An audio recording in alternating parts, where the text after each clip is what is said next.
आजकाल बघतो आपण पानपट्टीच्या ठेल्यावर उभं राहून मुली मुली पण सिगरेट ओढतात रात्री 12 आणि 1 वाजता. ते कुठपर्यंत त्याला कुठेतरी आळा बसला पाहिजे. ते मी वाचलं ना तेव्हाच मला राग आला. म्हणजे हे बरोबर नाही. मोठे लोक म्हणजे काय अगदी तुम्ही आणि गरीब आपल्या रिक्षावाले वगैरे असतात त्यांना तुम्ही लगेच 10 वर्षाची जन्मठेप देता.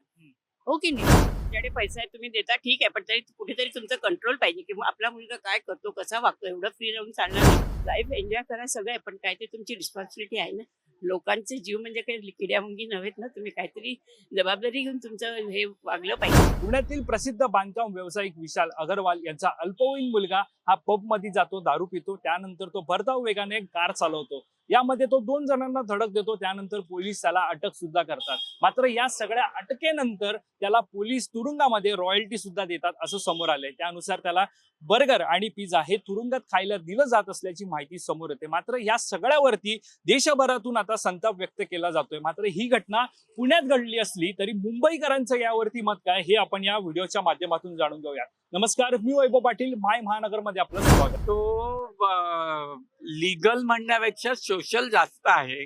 कारण आपल्या पालकांनी आपला पाल्य कुठे जातो, काय करतो, तो कोणाच्या संगतीत आहे हे करणं जाम पहिल्यापासून खूप महत्वाचं आहे. आणि जे पूर्वी होतं की 7च्या आत घरात, ती परिस्थिती आजकाल पुन्हा सुरू व्हावी अशी इच्छा आहे. तरच ही पाल्य कंट्रोलमध्ये राहतील. नाहीतर आजकाल जी परिस्थिती आहे की अक्षरशः 11 आणि 12 पर्यंत, रात्री 12 पर्यंत मुली पण घराबाहेर राहतात. मुलं तर जाऊ दे, मुली पण घराबाहेर राहतात. आजकाल बघतो आपण पानपट्टीच्या ठेल्यावर उभं राहून मुली पण सिगरेट ओढतात रात्री 12 आणि 1 वाजता. ते कुठपर्यंत त्याला कुठेतरी आळा बसला पाहिजे, तरच या गोष्टी कमी होतील. नाहीतर कायद्याने या गोष्टी कमी होणार नाहीत. कारण कायदा हा खूप लवचिक आहे. म्हणजे कायद्यापेक्षा कायद्यात पळवाटा जास्त असल्यामुळे कायदा खूप लवचिक आहे. तर ह्याला सोशल कॉज आणि हे सोशल रिव्हिजन हे खूप महत्वाचे आहे. तर पालकांनाही फक्त याच्यावर विचार करणं गरजेचं आहे आणि आपल्या पाल्यावर तो कंट्रोल ठेवणं त्याहून जास्त गरजेचं आहे. एवढ्या स्ट्रिक्ट तुम्ही हे केलं तुम्ही एवढी फास्ट 200 यांनी तुम्ही गाडी चालवता म्हणजे काय? पिणारच ना, पिलेलाच होता. पब मध्ये आधी एवढ्या लहान वयात मुलगा कसं पॅरेंट्स लोकांनी पाठवलं. हो की नाही? पण जी घटना घडली त्या घटनेकडे बघून तुम्हाला काय वाटतं? नाही, हे मोठ्या लोकांचं हे त्याच्यामुळे भरलंय. आणि 15 SL आहे त्याच्यावरती, एवढं त्याला सांगितलं. ही शिक्षा नाही, हे बरोबर नाही. जे मी वाचलं ना तेव्हाच मला राग आला. म्हणजे हे बरोबर नाही. मोठे लोक म्हणजे काय अगदी तुम्ही आणि गरीब आपल्या रिक्षावाले वगैरे असतात त्यांना तुम्ही लगेच 10 वर्षाची जन्मठेप देता. हो की नाही? म्हणजे अपघात झाला ते दुर्दैव आहे आणि आम्ही बघितलंय टीव्ही मध्ये ते चित्र जी बघितली आहेत. पाठी काय झालं त्याच्याबद्दल आम्हाला माहिती नाही, पण तरी जर समजा असं झालं असेल तर ही खूप म्हणजे लज्जास्पद गोष्ट आहे. आणि आपल्या म्हणजे म्हणतात ना, आपले जे इमानदारीने काम करतात आणि सगळीकडे जे व्यवस्थित आपले पेपर सांभाळून कुठेही टोल नाक्याला पण आपल्याला कुठेही काय विचारतात. साधा सीट बेल्ट जरी आपण घातला नसेल तरी आपल्याला थांबवतात आणि विचारतात तुमचं पेपर आहेत का, इन ऑर्डर आहे का. तर त्या प्रकारची आणि आपली इलेक्शन चालू असताना सुद्धा ही म्हणजे जवळपास इलेक्शन चालू असताना ती घटना घडल्या आणि जागोजागी पोलिसांचा बंदोबस्त होता आणि जागोजागी पोलीस प्रेझेन्स होता. पण तरी पण ही घटना घडली आणि जे आरोपी आहेत अल्पवयीन आहेत नाही आहेत ते आम्ही पाहिलेलं नाहीये, पण आपण ऐकूनच. 17 वर्षांचा आहे हा, जो पबमध्ये दारू पियाला होता. अरे बापरे. मग त्याच्यानंतर त्याने गाडी चालवली. हो, बरोबर आहे. ती ही खूप मोठी गोष्ट आहे. आता ऍक्च्युली सर्व करणाऱ्यापासून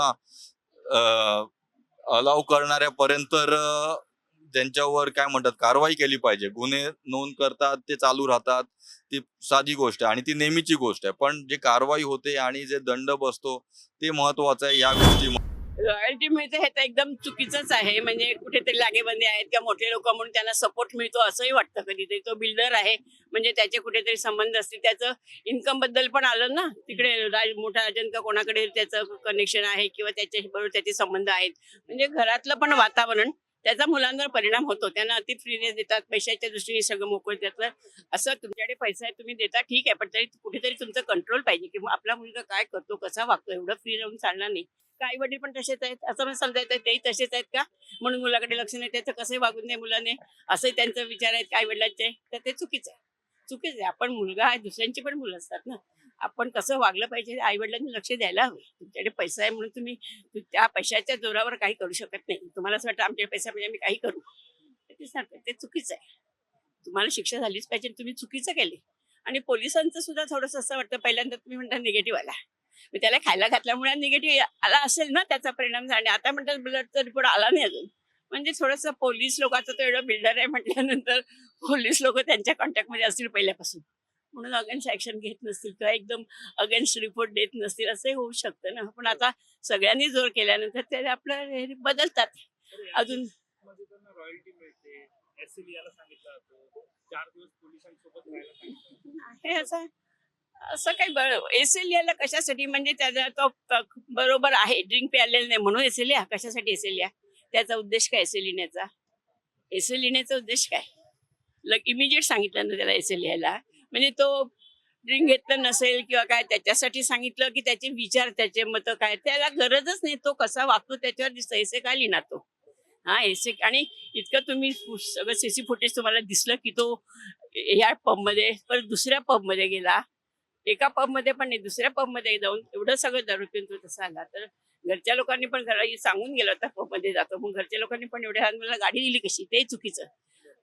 एज 17 वर्ष किती आहे, लायसन नाहीये त्याच्याकडे, आणि एवढी महागडी छोटी गाडी त्याचा प्रश्न नाही, पण एवढी गाडी दिली कशी की तू गाडी घेऊन जा, हे पण चुकले त्यांचं, हे पण चुकलेलं आहे. काय आता सांगणार, म्हणजे थोडंसं खूपसं पेरेंट्स चुकलेलं आहे की खूप. आणि ही गोष्ट आजकाल सगळीकडे दिसते, पेरेंट जे पैसेवाले किंवा साधारण जे आहेत ज्यांच्याकडे भरपूर, ते मुलांकडे तेवढं लक्ष देत नाहीत.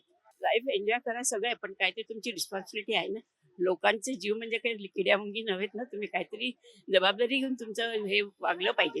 त्याला भानच नसेल, शुद्धच नसेल, याच्यामध्ये गाडी दिसतच नाही जाताना, एवढी फास्ट जाते दिसतच नाही, टीव्हीवर दाखवतात ना, दिसत पण नाही गाडी, ती इतकी स्पीडली भर 200चं स्पीड म्हणजे काय केली असेल कशी ते ना, हे म्हणजे चुकीचं आहे. सगळं शिक्षा व्हायलाच हवे.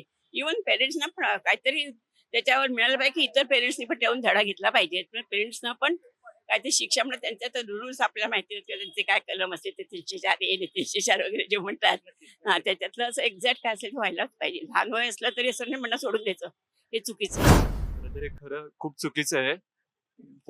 पोलिसांनी जी सामान्य लोकांना जी शिक्षा दिली पाहिजे तीच त्या मुलाला सुद्धा दिली पाहिजे. असं तो श्रीमंताचा मुलगा आहे किंवा बिझनेसमॅनचा मुलगा आहे तर ते हे चुकीचं आहे. त्याला वेगळी तुम्ही ट्रीटमेंट देताय, त्याला बर्गर पिझ्झा देताय खायला जेलमध्ये किंवा काय, तर हे चुकीचं आहे. आपल्याकडे जी न्याय व्यवस्था आहे त्यात मला वाटतं कम्प्लीट रिव्हॉल्ट केली पाहिजे.